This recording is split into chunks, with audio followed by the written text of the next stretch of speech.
ጓደኛቱንም ያህል ቢቀርብ ፈጽሞ ልጠይቀው የማይገባውን ነገር ጥቀስ ፍቅረኛውን ብዙ ሰዎች ይሄን እንስሳ አልወደውም ሲሉ የምትሰማው እንስሳ ጥቀስ አሳማ እኔን አይደለም አሳማ አባባል እኔን መስሎኝ ሰዎች ጸጉር ቤት ውስጥ ወረፋ ስቃል ይጠብቃሉ አልጨረስኩም ስለዚህ አንተ እርጋታ ስላለ ጥያቄውን እጨርስልሃለሁ በክብር የቸኮለች አፍሳ ለቀመች የነቶሎ ቤት ግዳው ሰንበሌጥ ይልሃል ይሄ ጓደኛቱንም ያህል ቢቀርብ ፈጽሞ ልጠይቀው የማይገባውን ነገር ጥቀስ ደሞዙን ነው እያንድ ራሱስ ለጉራ ይነግራቸዋል ባጠየቅ የማይገባ 47 ሺህ ብር ይከፍሉኛል ያው 47 እንደዛ ነው እንደሚከፍሉ አልነገርኩም ቺክ ስትመጣ ነው የሚናገር ስራ እየፈለክ ነው ይላል ጭራሽ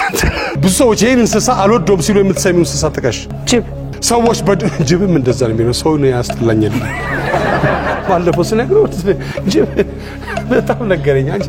ሰው በጣም ወዶ ይመስላል ምናምን ነገር አለ አይሄት ምናምን አለ እረተው ምናምን ጅብን አልወደውም ማለት አይቻልም ጅብ እፈራለሁ ነው ማለት የሚቻል ጅብ እፈራለሁ አልወደው እንዴት ሰዎች ሲጨነቁ ምን ሊያደርጉ ይችላሉ ይተኛሉ ትክክለኛ መልስ ነበር ይኮ ይደክምህና በጥራራ ፀሐይ ልብስን አውላልቀላት